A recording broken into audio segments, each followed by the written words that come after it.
जिम्मेदारी किसके पास है? हो गई? आप करोगे शुरू लास्ट में? तो लास्ट तक तो आते रहेंगे फिर धीरे धीरे बच्चे। ऐसा कैसे चलेगा? कक्षा में अटेंडेंस, तुम कॉलेज में जाते हो तो होती है अटेंडेंस? पहले होती है कि बाद में? पहले। चलो आज बाद में लेते हैं, कल से पहले लेंगे। आज तो हम लेट भी हैं, 10 मिनट है ना, 7-8 मिनट लेट हैं। हाँ, विधान था हमारा वहाँ सांगानेर में, तो वहीं से आ रहे हैं। दिन भर का, दिन में था कार्यक्रम 12 से 5। हाँ चलो, मंगलाचरण अंतिम छंद बोलेंगे मंगलाचरण के रूप में, है ना। कर कर नमन निज भावे को, जिन जिन गुरु जिन वचन को, निज भावे निर्मल करन को, जिन वर कथित नय चक्र को।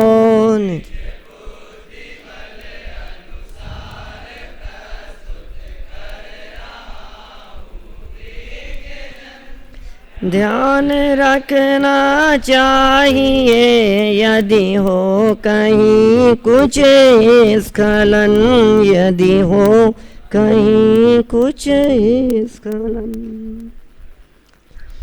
परम भाव प्रकाशक नए चक्र की अपनी ये कक्षा चल रही है।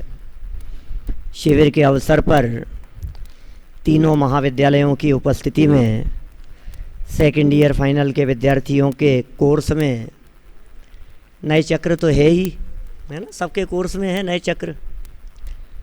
पूर्वार्ध चल रहा है या उत्तरार्ध? तुम लोगों के पूर्वार्ध चल रहा है।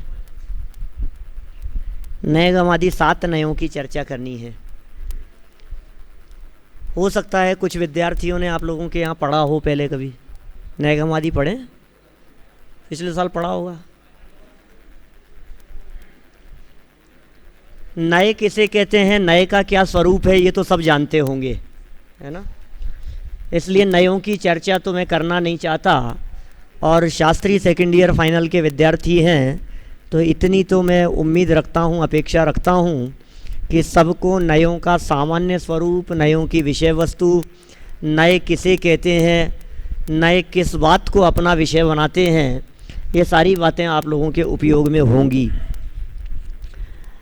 एक स्वतंत्र प्रकरण है नैगमादि नयों का, 3रा अध्याय है इसी अपने ग्रंथ में। 4था अध्याय है, पहला सामान्य स्वरूप वाला है, 2रा अध्याय निश्चय व्यवहार वाला है, और नए चक्र में 3रा अध्याय कहा है, वो कहा है द्रव्यार्थिक पर्यायार्थिक। और ये बिल्कुल सेपरेट प्रकरण है जिसका किसी भी प्रकरण से कोई लिंक नहीं है। मैं ऐसा भी कह सकता हूँ कि यदि आप लोगों ने नयों के बारे में सिर्फ सामान्य ज्ञान प्राप्त किया है अब तक, और किसी भी प्रकार के नए नहीं पढ़े हैं, तो भी आप लोग यदि इस नए चक्र की कक्षा में बैठते हैं तो आपको नयों के ये भेद प्रभेद आसानी से समझ में आएंगे।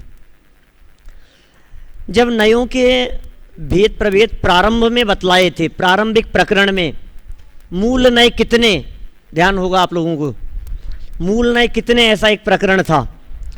वहाँ बतलाया था नए सामान्य से 1 प्रकार के, ध्यान है, सामान्य से 1, विशेष में संक्षेप में 2, फिर 3, फिर 7, फिर संख्यात, असंख्यात और अनंत प्रकार के भी नए कहे थे, है ना। 47 भी संख्यात में आ गए ना।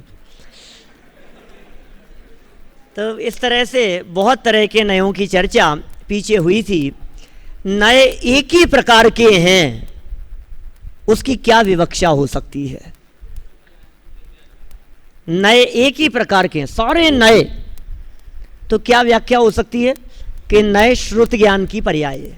बस दुनिया में जितने भी नए हैं, सभी नयों में यदि कोई एक कॉमन बात हमारे को देखनी हो तो हम कहेंगे जो भी नए हैं वो नए श्रुत ज्ञान की पर्याय होती है।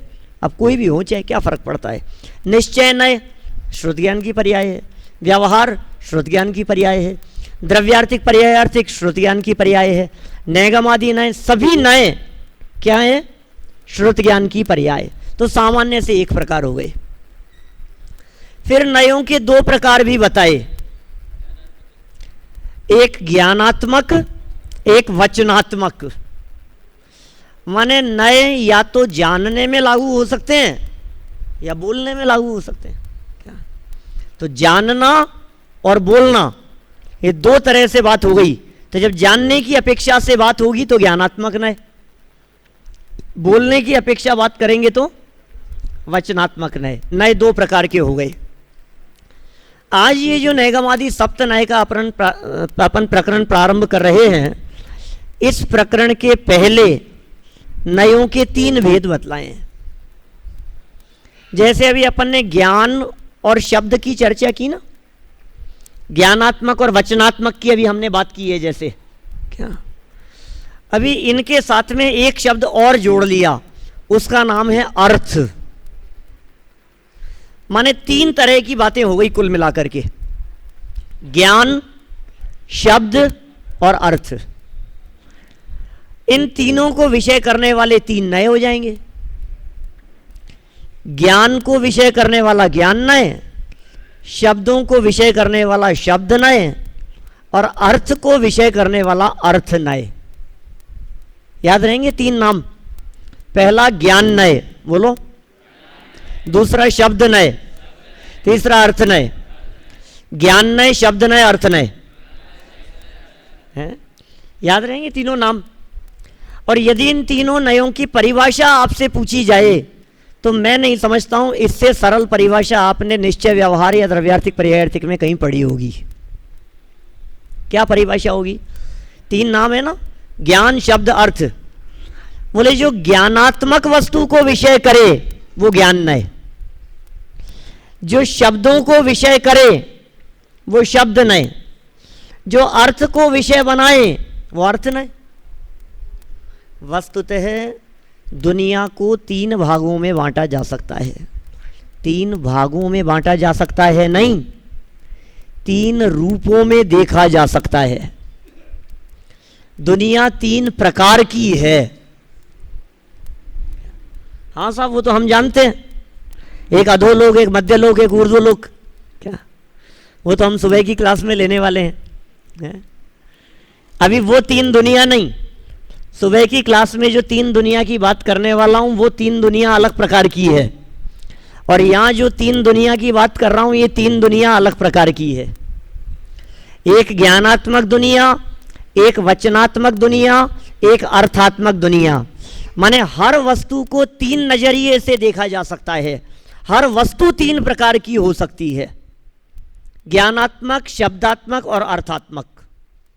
यहां एक बहुत सुंदर एग्जाम्पल देकर के चर्चा की है दादा ने। यहां एक उदाहरण प्रस्तुत किया गाय का। आप जानते हैं गाय कितने प्रकार की होती है? बोले गाय तीन प्रकार की होती है। अरे भाई साहब, कौन कौन से तीन प्रकार की होती है? एक सफ़ेद होती होगी, एक लाल होती होगी है? या और भी बिना सींगों वाली, सींगों वाली है? अलग अलग तरह के गायों के भेद प्रभेद बतलाएं अपन कि नहीं नहीं। नए चक्र के विद्यार्थी जब देखते हैं तो नए के एंगल से बात करते हैं। हम गाय की बात नहीं कर रहे, हम मोबाइल भी तीन प्रकार के हैं कह सकते हैं कि साहब एक तो एप्पल का होगा, एक सैमसंग का होगा है, एक ओप्पो का होगा है। ऐसे तो फिर बहुत सारे हो जाएंगे। लेकिन यदि एक ही नाम से कहना हो तो क्या कहेंगे कि मोबाइल कोई भी हो, दूरभाष जिसका नाम है, टेलीफोन भी कहते हैं, बिना वायर का है ना, और बात करने में समर्थ वो है ना मोबाइल। तो ऐसे अपन यहाँ पूछ रहे हैं नए, तो नए की दृष्टि से बात करो तो बोले गाय तीन प्रकार की हो सकती है। एक गाय है ज्ञानात्मक गाय। अरे ये कौन सी गाय होती है ज्ञानात्मक गाय? क्या अभी जब मैंने गाय शब्द का प्रयोग किया तो गाय शब्द का प्रयोग करते ही आपके दिमाग में कोई गाय आ गई कि नहीं? क्या दिमाग में गाय की आकृति बनी या नहीं बनी? तो दिमाग में बनने वाली जो गाय की आकृति है वो ज्ञानात्मक गाय है। आपको पता है, अपन जिस हॉल में यहाँ बैठे हैं, इस हॉल में ज्ञानात्मक गाय की अपेक्षा से बात करें तो सैकड़ों गायें आ गई अभी 1 मिनट पहले। क्या यहाँ हॉल में गाय कि हाँ, वो कौन सी गाय है? उसे कहेंगे हम ज्ञानात्मक। ज्ञान में बनने वाली जितनी भी आकृतियां हैं वे सब ज्ञानात्मक वस्तु कहलाती है। आखिर वे वस्तु है ही ना, आखिर उस वस्तु का स्वरूप है ना, हम उससे इनकार कैसे कर सकते हैं? ज्ञान भी तो वस्तु का स्वरूप है। तो एक तो हो गई ज्ञानात्मक गाय। एक दूसरे प्रकार की गाय हमने कही वो है शब्दात्मक, और तीसरा प्रकार बतलाया अर्थात्मक। अर्थात्मक गाय तो सब जानते हैं, जो दूध देने वाली गाय है, हिंदुस्तान की सड़कों पर घूमती है इधर उधर है। वो गाय कौन सी है? अर्थ, दूध देने वाली गाय, जिसको हम छू सकें ऐसी गाय, जिसे पकड़ सकें, जिसे चारा डाला जाए, रोटी दी जाए, ऐसी घूमने फिरने चलने फिरने वाली गाय, वो है अर्थात्मक गाय। तो 2 हो गई, एक हमारे ज्ञान में बनी और दूसरी वो अर्थ थी। अब ये तीसरी गाय कौन सी है? तो कहा गाय नाम का शब्द हमने बोर्ड पर लिखा, गाय शब्द। क्या? तो गाय शब्द जब हमने बोर्ड पर लिखा, हमने पूछा कि ये बोर्ड पर क्या है, तो आप क्या कहेंगे? बोर्ड पर गाय है? या गाय शब्द है? तो वो जो गाय नामक शब्द है उसे भी गाय कहते हैं। क्या? ज्ञान में बनने वाली गाय को ज्ञानात्मक गाय कहते हैं। बोर्ड पर जो गाय शब्द लिखा है, गाय, ये जो शब्द लिखा है इसे शब्दात्मक गाय कहते हैं। और रोड पर घूमने वाली जो गाय है उसे अर्थात्मक गाय कहते हैं। तो 3 प्रकार की हो गई ना। तो दुनिया की प्रत्येक वस्तु को इन 3 रूपों में देखा जा सकता है, इन 3 रूपों में कहा जा सकता है। अब हमें ये कहना है, ये तो वस्तु के 3 प्रकार बताए हमने, ज्ञानात्मक, अर्थात्मक, शब्दात्मक। वस्तु 3 प्रकार की कही ना, गाय 3 प्रकार की कही। अब ज्ञान में बनने वाली गाय को जो ज्ञान की पर्याय विषय करे, जो श्रुत ज्ञान की पर्याय ज्ञान में बनने वाली गाय को विषय करेगी, वो ज्ञान नय कहलाएगी। नय माने हैं अपेक्षा, नय माने हैं दृष्टिकोण। और नय हमने कहा था सामान्य रूप से एक ही है, श्रुत ज्ञान की पर्याय। प्रत्येक नय श्रुत ज्ञान की पर्याय ही है ना। तो अब उस श्रुत ज्ञान की पर्याय के अलग अलग नाम कैसे होंगे, ये बताओ।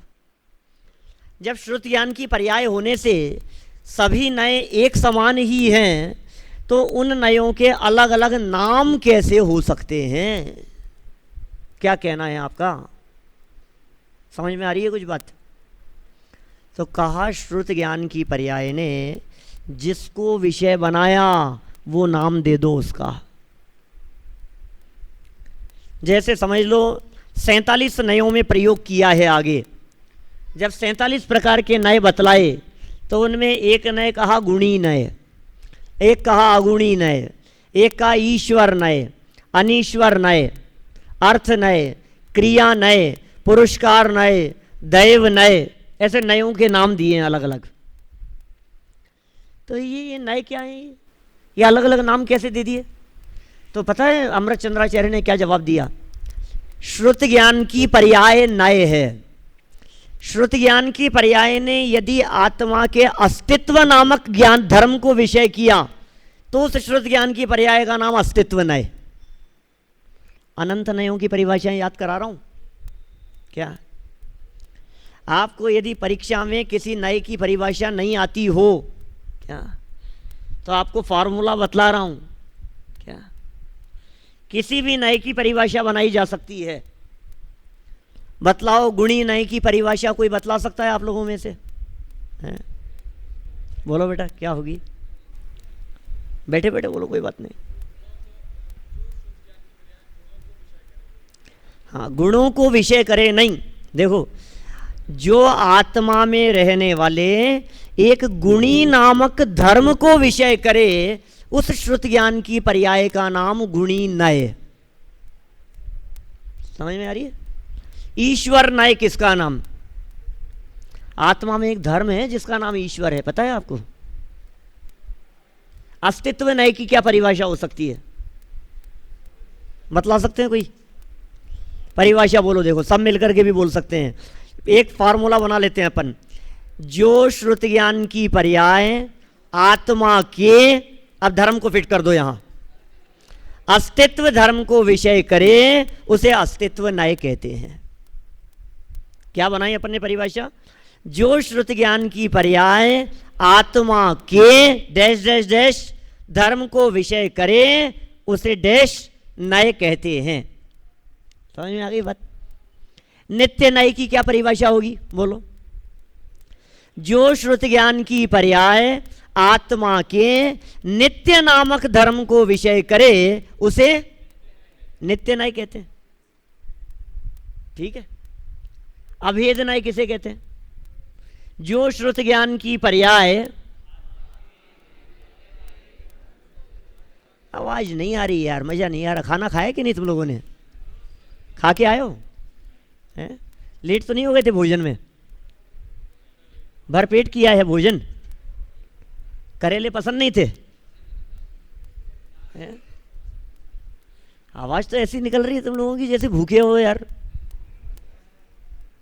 ऐसे कमजोर कमजोर क्यों बोल रहे हो? चलो बतलाओ, भेद नय की परिभाषा बतलाओ।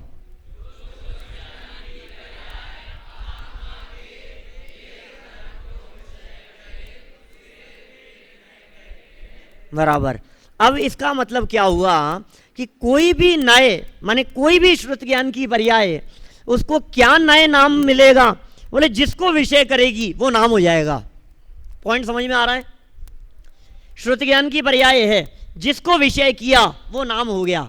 अब हमारे सामने यहाँ तीन नए हैं। एक का नाम ज्ञान नय है, एक का नाम शब्द नय है, एक का नाम अर्थ नय है। तो बोलो ज्ञान नय किसे कहें? कि जो श्रुत ज्ञान की पर्याय ज्ञान को विषय करे वो ज्ञान नय, जो श्रुत ज्ञान की पर्याय शब्दों को विषय करे वो शब्द नय, और जो श्रुत ज्ञान की पर्याय अर्थ को विषय करे वो अर्थ नय। जैसा विषय वैसा नाम। कठिन तो नहीं है? बात समझ में आ रही है? देखो कुछ बातें पढ़ लेते हैं अपन यहां। 267 नंबर पेज पर देखो, 267 नंबर पेज पर निष्कर्ष रूप में कहा जा सकता है गायों के बारे में। ऊपर से चौथी लाइन है, ज्ञान में प्रतिबिंबित गाय ज्ञानात्मक गाय है। ठीक है? उच्चरित या लिखित गाय शब्द वो शब्दात्मक गाय है, और दूध देने वाली असली गाय अर्थात्मक गाय है। अभी तो गायों के भेद बतलाए हैं, अभी नए कहाँ पढ़ाए? नए तो अब बताने वाले हैं। देखो इसी प्रकार ज्ञान में प्रतिबिंबित वस्तु जो ज्ञान में बन गई है वो ज्ञानात्मक वस्तु है। ठीक है? वस्तु स्वरूप का प्रतिपादन करने वाले शब्द, शब्द वो शब्दात्मक वस्तु हैं, और द्रव्य गुण पर्याय में पदार्थ वो अर्थात्मक वस्तु है। ये वस्तुओं के तीन प्रकार हो गए। अब नीचे परिभाषाएं बतला दी उनकी। इसी आधार पर कहा जा सकता है, वही परिभाषाएं कॉमन जो सबको याद हो गई हैं। ज्ञानात्मक वस्तु को विषय बनाने वाले नए ज्ञान नए हैं, अर्थात्मक वस्तु को विषय बनाने वाले नए अर्थ नए हैं, और शब्दात्मक वस्तु को विषय बनाने वाले नए शब्द नए हैं। चलो ये तो एक बात क्लियर हो गई। नए का स्वरूप तो क्लियर हो गया, नए में तो कोई डाउट नहीं है आपको। ज्ञान नए, शब्द नए, अर्थ नए, तीनों की परिभाषाएं क्लियर हो गई। तीनों का स्वरूप समझ में आ गया दिमाग में, किस किस का क्या क्या स्वरूप है। अच्छा मुझे एक बात बतलाओ, आप नीले पेन से लाल शब्द लिख सकते हो क्या? लिख सकते हो? तुम नहीं लिख सकते हैं? बहुत सारे तो लिख सकते हैं, कुछ नहीं लिख पा रहे हैं। नीले पेन से लाल लिख सकते हैं? नीले पेन से लाल लिख सकते हैं, लाल है ना, लिख सकते हैं ना। अच्छा, मेरा प्रश्न ये है कि जो नीले पेन से लाल लिखा वो लाल है या नीला है? हैं?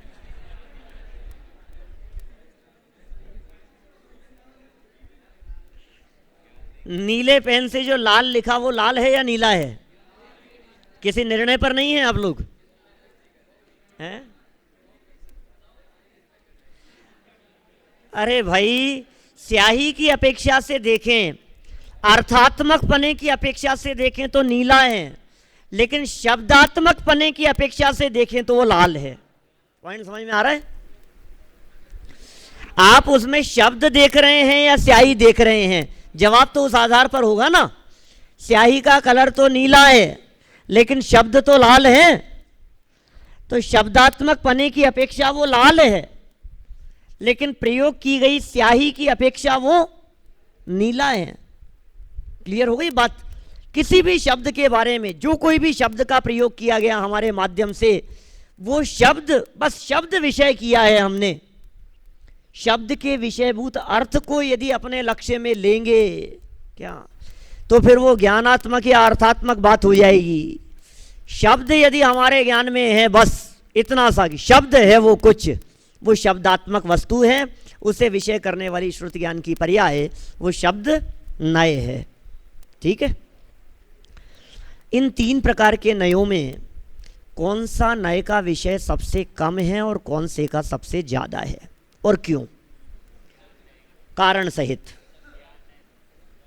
क्या देखो, सीधी सी बात है, जिसका विषय जितना ज्यादा होगा वो उतना ज्यादा बड़ा होगा, जिसका विषय सीमित होगा वो सीमित होगा। इन तीन प्रकार के नयों में विषय देख लो। शब्दात्मक नय का विषय क्या है? संख्यात हैं, शब्द मात्र हैं, लिमिटेड शब्द हैं। हमारी इस कक्षा में कितने नाम ऐसे होंगे जो कॉमन होंगे? बोलो। 100-125 विद्यार्थी हैं, कितने जो भी हैं, तो बोले इतने विद्यार्थियों में कितने नाम कॉमन हो गए हैं? माने नाम ही घूम फिर करके तुम कितना भी नया से नया नाम सोचो, क्या वो नाम नया नहीं हो सकता है। अनेक बार ऐसे लोग मिलते हैं जो नए नए नामों की बात करते हैं, आपसे भी पूछते होंगे कोई अच्छा सा नाम बतलाओ, है बच्चे का नाम रखना है। नहीं पूछते हैं ऐसा।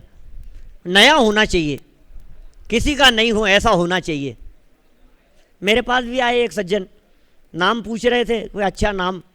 मैंने अच्छे 2-4 नाम बता दिए, पसंद नहीं आए उनको, बोले और बताओ। दूसरे दिन फिर मेहनत करके 2-5 और निकाले और बताए उनको, बोले नहीं ये तो कॉमन लग रहे हैं, ऐसा बतलाओ किसी का नहीं है। मैंने कहा रावण रख लो,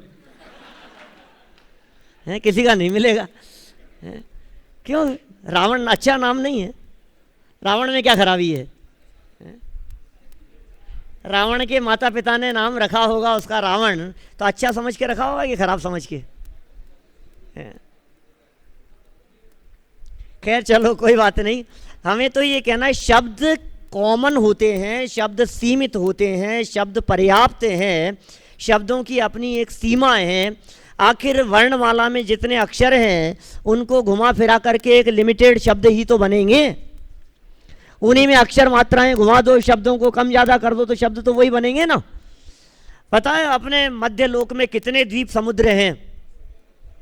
असंख्यात। तो नाम पता है आपको असंख्यात के? अच्छा, अपने को तो नहीं पता, केवल ज्ञानियों के ज्ञान में तो असंख्यात नाम झलकते होंगे। अरे कहाँ से झलकेंगे, शब्द ही संख्यात होते हैं। इसलिए आचार्यों ने ऐसे प्रयोग किए, बतलाएं कि पहले द्वीप का नाम जम्बू द्वीप, और फिर जब सारे अच्छे नामों वाले शब्द पूरे हो गए तो फिर दूसरा जम्बू द्वीप। सुना आपने? पहले द्वीप का नाम तो जम्बू द्वीप है ही, शास्त्रों में दूसरे जम्बू द्वीप का भी वर्णन है, उसकी रचना, उसका स्वरूप, वहां क्या क्या है। दूसरा जम्बू द्वीप, फिर दूसरा नाम, उसी नाम वाला दूसरा, उसी नाम वाला दूसरा। क्या करें, शब्द सीमित है। जब शब्द ही सीमित हैं तो शब्दों को विषय करने वाला शब्द नय भी सीमित होगा। शब्दों से ज़्यादा अर्थ हैं, पदार्थ ज़्यादा हैं, शब्द कम हैं। क्योंकि अनगिनती पदार्थ दुनिया में ऐसे हैं जिनके लिए कोई शब्द नहीं है। आम का पेड़, अब दुनिया में जितने भी आम के पेड़ हैं सबको आम का ही पेड़ कहोगे आप? क्या अलग अलग नाम है उनके? हैं? अनंत अनंत पुद्गल परमाणु हैं दुनिया में। अनंत अनंत पुद्गल परमाणुओं के क्या सबके अलग अलग नाम हैं? दिमाग में विकल्प तो खड़ा होता है ऐसा कि साहब जब अर्थ अनंत हो सकते हैं तो हर वस्तु को विषय करने वाला एक एक नाम होगा ना, अलग अलग। जब वस्तुएं अनंत है तो उस वस्तु का नाम भी तो होगा, तो वो भी अनंत होने चाहिए कि नहीं भाई? अनंत वस्तुएं ऐसी हैं जिनको एक ही नाम से पुकारा जाता है। क्या कॉमन नाम?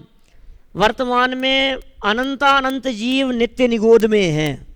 नाम बताओ, निगोदिया है। अनंत जीवों का एक नाम निगोदिया, एक झटके में निपटा दिया उनको। दो इंद्रिय जीवों का नामकरण करो, बोले दो इंद्रिय। ये कितने हैं? बोले असंख्यात। क्या करें, हमारे पास में कुछ ऑप्शन ही नहीं है। इसलिए अर्थ तो अनंत हैं और शब्द सीमित हैं। समझ में आ गई बात?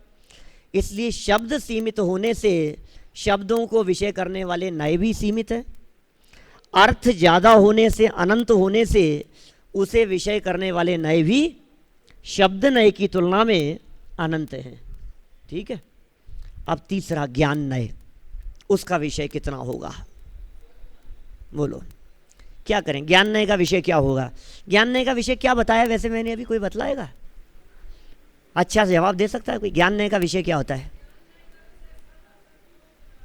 हाँ बहुत अच्छा। हाँ अभी जो बतलाया उसमें से ज्ञान नय किसे कहते हैं? ज्ञान की पर्याय को। लेकिन ज्ञान की पर्याय को कुछ ऐसा क्लियर नहीं हो पा रही बात। ज्ञान की पर्याय माने क्या? ज्ञानात्मक वस्तु। ज्ञानात्मक वस्तु माने जिस वस्तु को हमने जाना है, जैसे समझ लो ये घड़ी है, ये हमारे ज्ञान में बनी, तो ये वस्तु अलग है और मेरे ज्ञान में झलकने वाली घड़ी वो अलग है। समझ में आ रही है आपको बात? ज्ञान के लिए दर्पण शब्द का प्रयोग करते हैं ना। ज्ञान दर्पण प्रसिद्ध है। मुकुर इव भावाश्चिद चिता है, प्रयोग किया है इसमें महावीर अष्टक में। यदि ये चैतन्य मुकुर इव, तो मुकुर, मुकुर माने दर्पण, इव मतलब समान, भावा चित अचिता माने चेतन अचेतन सभी पदार्थ जिसमें जिनके ज्ञान में, यदि ये माने जिनके ज्ञान में मुकुर इव दर्पण के समान झलकते हैं, तो मीन्स ज्ञान दर्पण है, ज्ञान मिरर है। मिरर में एक अलग चित्र बनता है। एक चित्र होता है सामने, एक पदार्थ होता है सामने, और दर्पण में बनता है एक और आकार। तो दो वस्तुएं हो गई, वहाँ अलग है और दर्पण में अलग है। दो वस्तुएं अलग अलग है, अलग अलग है। दर्पण में झलकने वाला मोर दर्पण का मोर है। समय सार में दिया ना 87-88वीं गाथा की टीका में। क्या दर्पण में झलकने वाले मोर का उदाहरण देकर के चर्चा की ना? कहाँ तक आ गए समय सार में? 86 तक आए हैं, अभी 87-88 की टीका में है। क्या दर्पण में झलकने वाले मोर की चर्चा की है। तो दर्पण में जैसे मान लो यहाँ मिरर लगा हुआ है, ठीक है, सामने मोर है और वो झलक रहा है कि नहीं? मिरर में झलकेगा या नहीं? झलकेगा। तो हमने पूछा कि ये दर्पण में क्या है, क्या जवाब मिलेगा? दर्पण में क्या है? मोर है। पक्का है या नहीं है? अरे डर क्यों रहे हो? सजा थोड़ी ना मिल रही है। क्या है? मोर है। असली है? असली है या नकली है? वो प्रतिबिंब तो असली है, लेकिन मोर असली नहीं है। क्या? प्रतिबिंब तो असली है भाई, प्रतिबिंब को असली क्यों नहीं कहेंगे हम?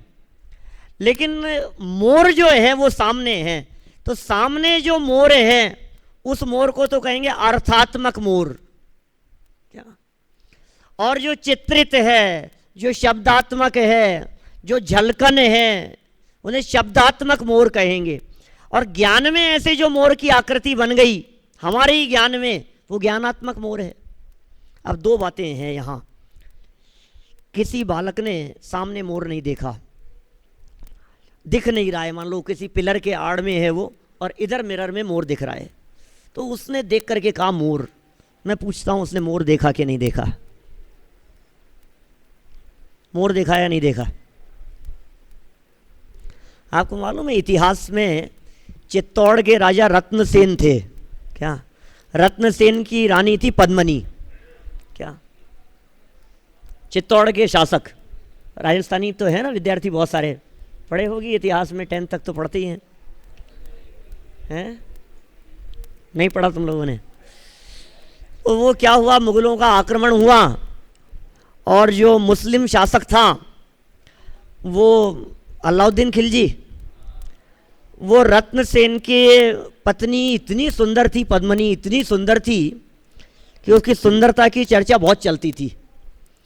उन्हें ऐसा भी कहते थे कि वो पानी पीती थी तो यहाँ पानी चलता हुआ दिखता था उसकी नसों से, इतना उसका सौंदर्य था उसका। चर्चा उसने भी सुन रखी थी, तो उसने प्रस्ताव रखा रत्नसेन के पास में कि मुझे तुम्हारी पत्नी को देखना है। अब क्या करें बोलो? राजपूत राजा हैं, उसकी पत्नी तो मर जाए लेकिन किसी के सामने शक्ल नहीं दिखाए। मैं किसी दूसरे आदमी के सामने, और जो मेरी शक्ल देखने आ रहा है, मेरी सुंदरता को देखने के लिए आ रहा है, मुस्लिम राजा, हो ही नहीं सकता ऐसा। तो क्या करें बोलो? क्या क्या क्या उपाय निकाला गया उसका? क्या?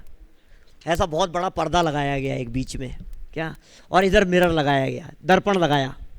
तो रानी इधर आई दर्पण में, दर्पण के पास में, और उधर से उसने मुस्लिम शासक ने देखा। क्या? तो रानी को तो ये समझाया गया कि तुझे देखा नहीं, क्योंकि तो पर्दे के पीछे थी। क्या? और उसको ये समझाया गया कि देख, तूने देख लिया ना, ये नहीं ही तो है, और क्या है? देखा कि नहीं देखा बोलो? है? उसने पद्मनी को देखा कि नहीं देखा? है? क्या कहना है? देखा, देखा भी और नहीं भी देखा। क्या? प्रतिबिंब भी आखिर है तो उसी का ना। क्या?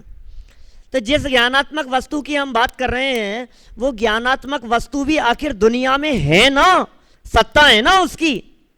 तो जितने पदार्थों की दुनिया में सत्ता है, वे सारे पदार्थ केवल ज्ञानियों के ज्ञान में झलकते हैं। दर्पण तल एवं सकला, दर्पण के समान सारे जगत के पदार्थ केवल ज्ञानियों के ज्ञान में झलकते हैं। तो वे अर्थ नय के विषय तो थे ही सारे पदार्थ, वे ज्ञान नय के विषय भी बन गए। तो सब अब इन दोनों में से किसका विषय ज्यादा होगा? अर्थ नय का या ज्ञान नय का? ज्ञान नय का विषय वे अर्थ तो है ही, सत्य जगत तो है ही, असत्य जगत भी ज्ञान का विषय है, कल्पना लोक भी ज्ञान का विषय है, काल्पनिक बातें भी ज्ञान का विषय बन जाती हैं। जिनकी जगत में सत्ता नहीं है, ऐसे पदार्थ भी ज्ञान के माध्यम से जान लिए जाते हैं। अरे साहब, जिनकी सत्ता ही नहीं है वो पदार्थ भला कैसे जाने जाएंगे? ऐसा कैसे हो सकता है कि जिनकी सत्ता नहीं है वो पदार्थ ज्ञान के माध्यम से जान लिए जाएं? ऐसा कैसे होगा? हो सकता है। क्या? यहां कई तरह के प्रयोग बतलाए हैं। देखो, हमें ये बतलाओ, गधे के सर पर सींग होते हैं या नहीं? हैं? होते हैं गधे के सर पे सींग? तुमने देखे हैं? इसने देखे? क्या नाम है इनका? क्या नाम बता दो, फिर सबको बता दूं तुम्हारा नाम है। अतिशय ने गधे के सींग देखे। क्या? ये अतिशय है। गधे के सींग होते नहीं है, इन्होंने देख लिए। गधे के जो सींग देखे वो गधे के ही थे? नहीं, सींग तो किसी और जानवर के थे। क्या? देख लिए गधे के सर पर। ज्ञान का काम है ये तो भाई। ज्ञानात्मक जगत अलग प्रकार का है, ज्ञान का कल्पना जगत अलग प्रकार का है। ज्ञान को कल्पना लोक में विचरण करने से कौन रोक सकता है? कल्पनाओं में विचरण करता है ज्ञान। कल्पना, व्यंग चित्रकारों के कमाल तो आपने देखे ही होंगे। यहाँ एक प्रकरण दिया है, एक पैराग्राफ भी दिया है आगे, व्यंग चित्रकारों के कमाल, ऐसा ही कह करके पेज नंबर 268 पे देखो। व्यंग चित्रकारों के कमाल तो आपने देखे ही होंगे। वे संपूर्ण शरीर शेर का बना दें और उस पर चेहरा मोदी जी का चिपका दें, शरीर गधे का बना दें, उस पर मुख आदमी का। यदि ऐसी असत वस्तुएं उनके ज्ञान का गेय नहीं बनती तो उनके चित्र कागज पर नहीं उतर सकते थे। बोलो, कार्टून बनकर के आते हैं रोजाना न्यूज़पेपरों में, देखते हैं अपन, मिनिस्टरों के, मुख्यमंत्रियों के, इनके उनके नेताओं के हैं, किसी का भी चित्र बना देते हैं, उस पर चेहरा उनका लगा देते हैं। तो कोई भी व्यक्ति यदि अपने ज्ञान में गधा देखे और अपने ही ज्ञान में ऐसे आंखें बंद करके उसके ऊपर सींग भी लगा दे, तो वो ज्ञान नए का विषय बन सकता है या नहीं? ज्ञान नए का विषय बन सकता है या नहीं? बोलो, क्या कहना है भाई? पीछे वालों से पूछ रहा हूं, बोलो भाई। हाँ, बन सकता है, ज्ञान नए का विषय बन सकता है। माने गधे के सिंह ज्ञानियों को भी दिखते होंगे, बहुत चर्चा उठती है ऐसी। कभी ज्ञानियों के बारे में इस प्रकार की चर्चा उठती है तो लोग बहुत बर्दाश्त नहीं होती। क्या, मैंने बहुत सालों पहले चलाया था यही प्रकरण, ज्ञान नए शब्द नए अर्थ नए का प्रकरण 2004 के शिविर में, और यहीं इसी क्लास में, हॉल में ही मेरे प्रवचन में चलती थी चर्चा ऐसी। उत्तम चंद जी शिवनी वाले बैठते थे, तो बोले ऐसा कैसे हो सकता है, ज्ञानियों के तो नहीं हो सकते ज्ञान में। खूब चर्चा चली कई दिन तक, ऐसी चर्चा क्लास में और उनके प्रवचन में। मेरी क्लास में अलग अपना नए का विषय और उनके प्रवचन में उनका विषय। तो नए है भाई, ये श्रुति ज्ञान की पर्याय है, इसमें बहुत सारे तर्क दिए हैं। हम नए के विद्यार्थी हैं, हम विवक्षा से बात कर रहे हैं। अरे नहीं, ज्ञानी ऐसी उटपटांग बातें सोचेगा ही क्यों, असत कल्पनाएं ज्ञानी के नहीं होती, ज्ञानी के तो सत कल्पनाएं होती है। लेकिन इसमें यहाँ कहा है, आगे चर्चा आई है इस तरह की। हमें एक बात बतलाओ, ये जो किसी अज्ञानी के ज्ञान में गधे के सींग दिखे, ये मने पर ये ज्ञानी के ज्ञान में बन सकते हैं कि नहीं? मने पर ये ज्ञानी यदि ये विचार करे कि इसके ज्ञान में क्या चल रहा है, इसके मन में क्या चल रहा है, तो वो जानेंगे कि नहीं जानेंगे? हाँ, जान लेंगे, मने पर ये ज्ञानी जान लेंगे। अच्छा, मेरे मन में जो बात चल रही है गधे के सींग, ये केवल ज्ञानियों के ज्ञान में झलकेगा कि नहीं? है, झलकेगा। असत भी झलक जाता है उनके ज्ञान में। अरे भाई, उसे वस्तु जगत की अपेक्षा से असत कहा जा रहा है, ज्ञानात्मक जगत में तो उसकी सत्ता है। नहीं समझे आप? ज्ञानात्मक जगत में तो उसका अस्तित्व है ना। अरे यदि ज्ञानात्मक जगत में उसका अस्तित्व नहीं होगा तो पेपर पर कैसे आएगा, और पेपर पर नहीं आएगा तो रचनाएं कैसे बनाई जा सकती है? कल्पना करने के लिए तो लोग स्वतंत्र ही है ना, किसी भी तरह की कल्पना की जा सकती है कि नहीं? 1000 मुख वाले व्यक्ति की कल्पना करें, यदि कोई व्यक्ति, उसके 2000 हाथ हैं, 4000 पांव हैं, 1000 मुंह हैं, 2000 आंखें हैं, कर सकते हैं ऐसी कल्पना? अरे 10 मुख वाले रावण की तो कल्पना कर ही रखी है लोगों ने, 1000 मुख वाले की क्यों नहीं कर सकते? कल्पना है, कल्पना करने के लिए हर व्यक्ति स्वतंत्र है। लेकिन प्रश्न तो ये खड़ा होता है, क्या ज्ञानी भी इस प्रकार की कल्पना करते होंगे क्या? ये प्रश्न है। पॉइंट समझ में आ रहा है?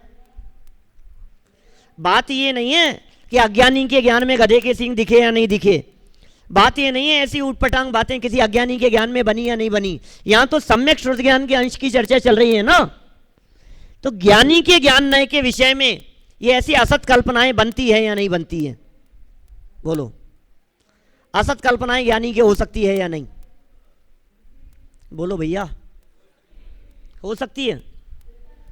पहला तर्क ध्यान रखना, पहला तर्क तो ये है, चूंकि ज्ञान नय सम्यक श्रुत ज्ञान का भेद है, सम्यक श्रुत ज्ञान की पर्याय है और वो ज्ञानी के ही होती है, इसलिए जो जो ज्ञान नय का विषय होगा, सत असत काल्पनिक बातें, वो सब ज्ञानी के भी लागू होंगी।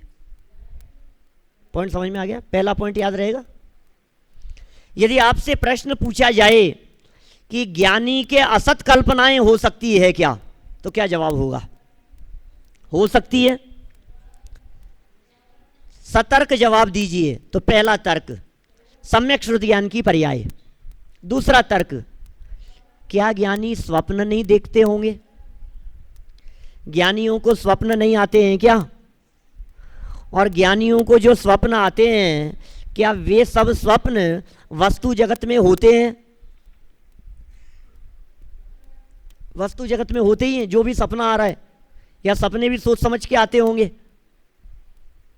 तीर्थंकर की माता को जो 16 स्वप्न आते हैं और अंत में उनके मुख में प्रवेश करता हुआ दिखाई देता है वृषभ, है ना, हाथी, जो भी है, तो वो जब उनके मुख में प्रवेश किया तो ऐसा वस्तु जगत में भी होता होगा?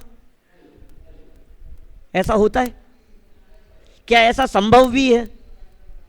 तो ऐसे उटपटांग स्वप्न आ जाते हैं, क्या वे सब स्वप्न झूठे हैं?